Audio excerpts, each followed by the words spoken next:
ସ୍ତ୍ରୀର ଯଦି ଟିକେ ଝାଡ଼ା ହେଇକି ମୁଣ୍ଡ ବୁଲେଇ ପଡ଼ିଗଲା ମାଏ କହିଲେ ମୋଟା ତ ଭଲ ଆସିବ।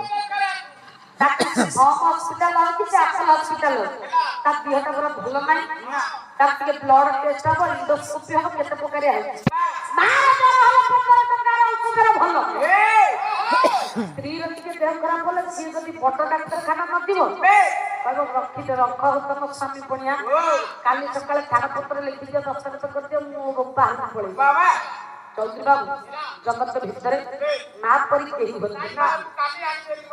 ହଁ ଯଦି ଭୁଲ କରିକି ମାକୁ ସିରିୟଲ ରଖିଛ କି ଗୁହାଳ ରଖିଛ କାଲି ଯଥାଶୀଘ୍ର ଯାଇ ତମ ଘରକୁ ଆସିବ ଶାଳି ଯାଉଛି କଣ ଆଚ୍ଛା ଶାଳି ରହୁଛି ଛାତ ଘରେ ବୋଉ ରହୁଛି ଗୁହାଳ ଘରେ ଆଉ ନା ତେଣୁ